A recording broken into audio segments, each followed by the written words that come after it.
بعینہ ہی، اس ہی طریقے سے بیوی کے ساتھ بھی محبت سے بات کرے۔ جس طریقے سے ماں کے سامنے ماں کی طرف مخاطب ہو کے بات کر رہے ہیں، اسی طریقے سے بیوی کی طرف بھی مخاطب ہو کر بات کرے، اور جیسے ماں کے ساتھ میٹھے انداز میں بات کر رہے ہیں، اسی طریقے سے بیوی کے ساتھ بھی میٹھے انداز میں بات کرے۔ یہ ہے نظر اندازی سے بچنے کا طریقہ، یعنی کہ نظر انداز جب شوہر کرتا ہے تو پھر بیوی اندر سے ٹوٹ جاتی ہے۔ دوسرا ہے بیوی کو طلاق کی دھمکی دینا۔ بات بات پہ لوگ کیا کرتے ہیں، طلاق کی دھمکی دینے لگتے ہیں کہ تو نے یہ کیا تو غلطی ہو جاتی ہے انسان، یہی غلطی اگر آپ سے ہو جائے اور بیوی کو حق ہو طلاق کا تو آپ کیا برداشت کر پائیں گے؟ یاد رکھے، طلاق اتنی آسان چیز نہیں ہے جتنا کہ لوگوں نے آج بنا رکھا ہے۔ طلاق کس کو کہتے ہیں؟ طلاق یہ نہیں کہ بھائی بیوی کو چھوڑ دیا طلاق دے دی، نہیں، بلکہ طلاق اس کو کہتے ہیں کہ آپ نے کسی کے ہاں پیغام بھیجا، رشتہ بھیجا، اور پھر آپ نے جو ہے ان کی پوری انکوائری نکلوائی، پھر لڑکی والوں نے آپ کی انکوائری نکلوائی، اس میں آپ کو سال 6 مہینے لگے، ان کو بھی اتنا ہی وقت لگا، پھر لاکھوں روپیہ آپ نے جو ہے جمع کیے، کمائے، پھر لڑکی والے نے لاکھوں روپیہ کمائے، جمع کیے، اس کے بعد پھر جو ہے ایک وقت مقرر ہوا کہ بھائی دونوں طرف سے رضامندی ہو گئی، ٹھیک ہے بھائی رشتہ ہو گیا، پھر اس میں جو ہے نکاح کے لیے وقت مقرر کیا جاتا ہے، 6 مہینے 4 مہینے کا وقت رکھا جاتا ہے، اس میں پھر تیاری ہوتی ہے دونوں طرف سے، آپ ولیمے کے لیے جو ہے اخراجات جمع کر رہے ہیں، ادھر وہ جو ہے بارات کے لیے اخراجات جمع کر رہے ہیں۔ یہ مسئلہ یہ بات نہیں کہہ رہا ہوں میں کہ بارات جائز ہے یا ناجائز، وہ الگ بحث ہے، لیکن بتا رہا ہوں میں معاشرے کی حالات۔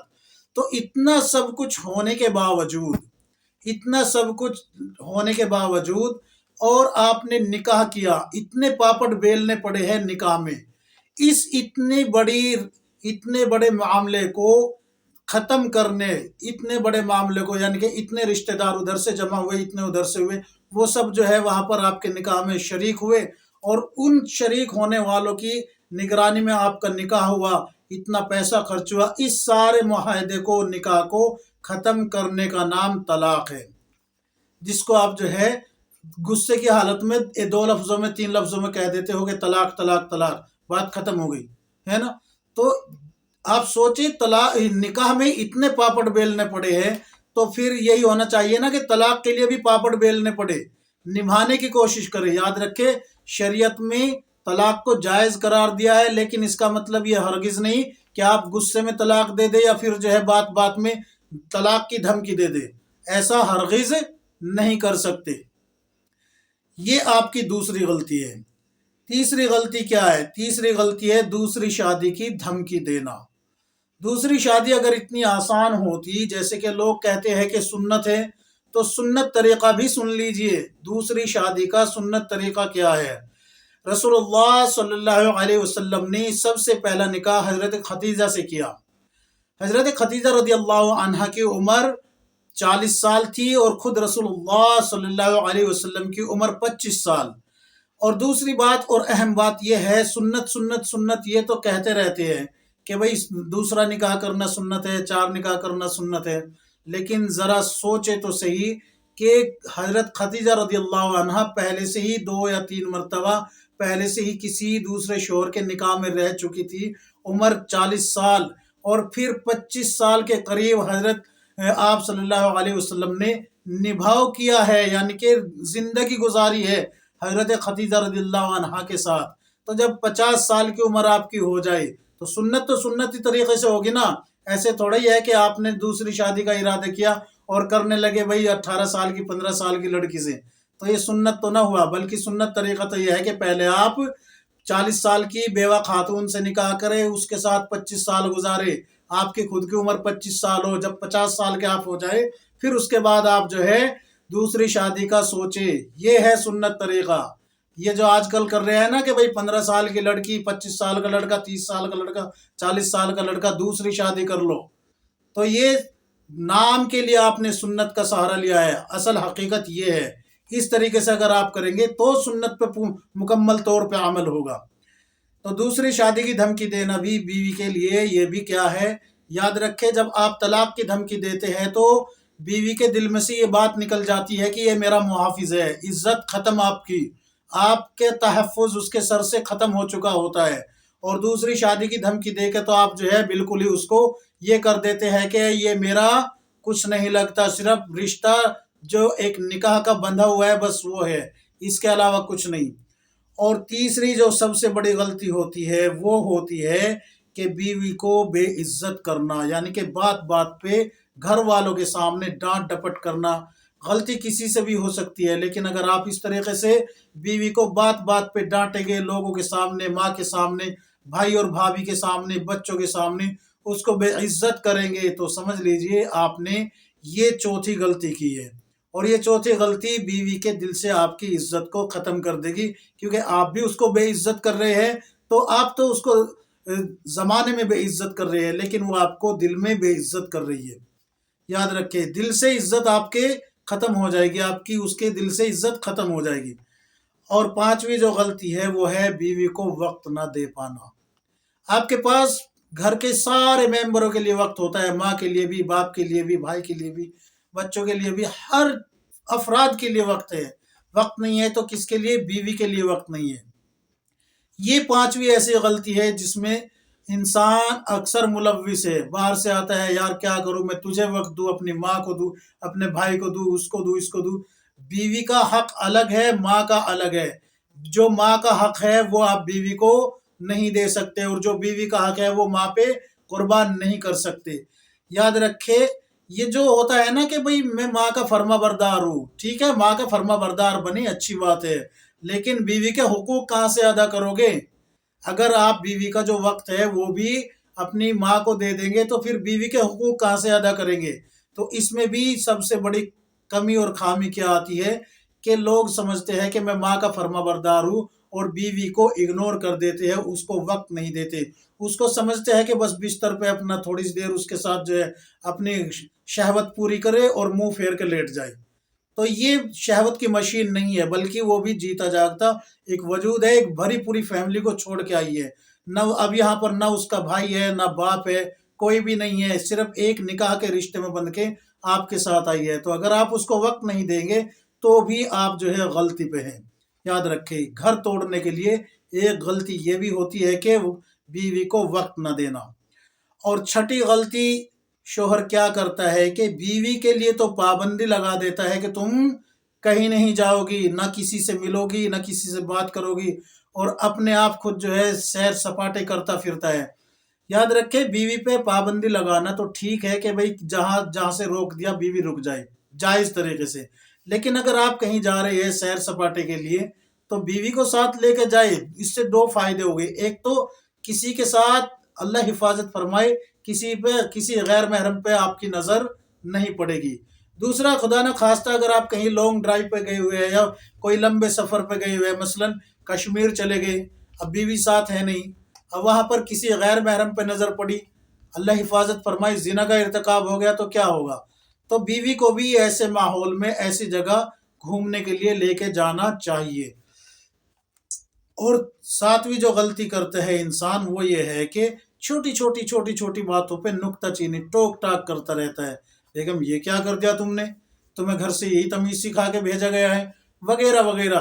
اس کے ماں باپ تک کو نشانہ بنا دیتا ہے چھوٹی چھوٹی باتوں پہ۔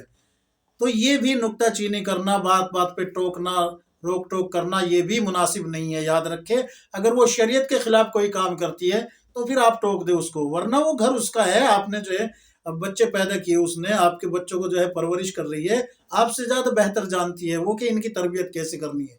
لہٰذا اگر وہ بچوں کو ڈانٹ رہی ہے، یا ان کو وقت پہ کھانا کھلا رہی ہے، یا ان کی پسند کی چیزیں بنا کے دے رہی ہے، یا ان کو کوئی چیز وہ مانگ رہے ہے اور ان کو نہیں دے رہی ہے، تو یہ آپ سے بہتر جانتی ہے وہ، لہٰذا اس کو چھوٹی چھوٹی باتوں پہ نہ ٹوکا کرے۔ یاد رکھے، شریعت کے خلاف اگر وہ جا رہی ہے تو پھر آپ ٹوک سکتے ہیں، لیکن چھوٹی چھوٹی باتوں پہ یوں نکتہ چینی نہیں کر سکتے۔ اور آٹھویں جو غلطی ہے وہ ہے کہ تھرڈ پارٹی کی وجہ سے گھر میں لڑائی ہو جانا۔ یاد رکھے، تھرڈ پارٹی کی وجہ سے، یعنی کہ کوئی تیسرا جو ہے وہ لڑائی کا سبب بن جائے۔ یہ اکثر ہوتا ہے، یا تو یہ ہوتا ہے کہ بیوی کا کوئی کزن ہے اس کی وجہ سے، یا کوئی کزن ہے یعنی کہ عورت، لڑکی ہی، اس کی وجہ سے۔ تو اس کی وجہ سے بھی گھر میں فساد شروع ہو جاتے ہیں۔ یاد رکھیں، ایک تو یہ ہوتا ہے کہ شوہر کسی کو پسند نہیں کرتا اور پتہ ہے کہ اس کا اخلاق بھی ٹھیک نہیں ہے اور اس سے آنے والے وقت میں کوئی پریشانی کھڑی ہو سکتی ہے، تو وہاں تک تو ٹھیک ہے بھائی، بیگم اس سے بات نہیں کرنی، لیکن یہ بھی کہ بھائی اس کا سگا بھائی ہے، اس سے بھی روک رہا ہے، تم اس سے بات کیوں کر رہی ہو، ماں ہے اس سے بات کر رہی ہے، اس سے بھی روک رہا ہے۔ تو یہ جو ہے کہ ان پہ جو ہے چھوٹی چھوٹی باتوں پہ بیوی سے لڑنا، یہ بھی غلط ہے، بالکل یاد رکھیں یہ بھی غلط ہے۔ اور ایک ہے الزام تراشی، یہ سب سے بڑا جرم ہے، الزام تراشی۔ یعنی کہ تم نے یہ چیز اٹھائی تھی، تم نے اپنے گھر بھیج دی ہوگی، تمہیں تو تمہاری بہن کو تو اس کی ضرورت تھی۔ میں یہ نہیں کہہ رہا ہوں کہ زنا کا الزام لگ رہا ہے، نہیں، گھر میں سے کوئی چیز کسی اور نے اٹھائی، نام بیوی کا لگ گیا، او تمہاری بہن کو ضرورت ہوگی، تمہیں اس میں دہیج میں دینی ہوگی، ماں نے تمہیں یہی سکھا کے بھیجا ہے، وغیرہ وغیرہ۔ تو یہ وہ چیزیں ہیں الزام تراشی وغیرہ، جس کی وجہ سے گھر میں فساد پیدا ہوتا ہے۔ اور 10ویں چیز جو ہے وہ ہے بیوی کے رشتہ داروں کو کیا کرنا، اگنور کرنا۔ دیکھیں یاد رکھیں، بیوی کے کچھ رشتہ دار تو ایسے ہیں جو بیوی کے تعلق سے ہی شروع سے ہی نہ بیوی کے ساتھ بنتی ہے ان کی، نہ بیوی کے گھر والوں کے ساتھ بنتی ہے، اور شوہر کے ساتھ تو پھر بننی ہی نہیں۔ لیکن اگر اور دوسرے رشتہ دار ہیں جن کے ساتھ بیوی کی بنتی ہے، بیوی کے گھر والوں کی بنتی ہے، تو پھر آپ ان کو جو ہے بے توجہ ہی نہیں کر سکتے۔ کیوں؟ اس لیے کہ یہ معاشرے کا حصہ ہے۔ آپ ان سے جو ہے خوش قلوبی کے ساتھ ملیں گے، خوش دلی کے ساتھ ملیں گے، تو وہ آگے آپ کی اور آپ کی بیوی کی تعریف کریں گے، آپ کے گھر کی، آپ کی تربیت کی تعریف ہوگی، آپ کی تربیت کی تعریف ہوگی، آپ کے والدین کی تعریف ہوگی۔ تو ان کے ساتھ حسن اخلاق سے پیش آنا یہ بھی آپ کی ذمہ داری ہے۔ جب آپ ان چیزوں کو کرنے لگیں گے، یعنی کہ ایک تو بیوی کو نظر انداز نہیں کریں گے، دوسرا بیوی کو طلاق کی بات بات پر دھمکی نہیں دیں گے، تیسرا دوسری شادی کی دھمکی بھی نہیں دیں گے، اور چوتھا بیوی کو بے عزت بھی نہیں کریں گے، پانچواں بیوی کو وقت بھی دیں گے، اور چھٹا بیوی کے لیے پابندی اور خود کے لیے آزادی والا مسئلہ نہیں رکھیں گے، بلکہ جتنی آزادی آپ چاہتے ہیں اپنے لیے اتنی ہی اپنے ساتھ رکھتے ہوئے بیوی کو بھی دیں۔ اور ساتواں ہے نکتہ چینی بالکل نہیں کریں گے۔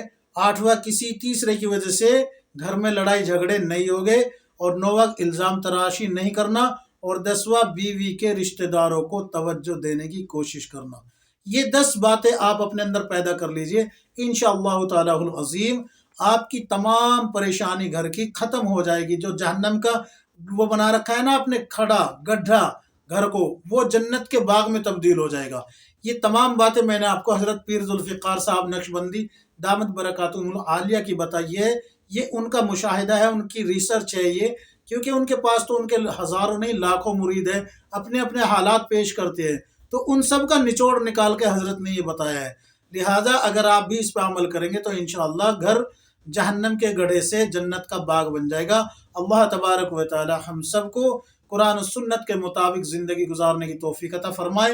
ہر شر اور فتنے سے میاں بیوی کی اور دونوں خاندانوں کی اللہ حفاظت فرمائے، آمین یا رب العالمین۔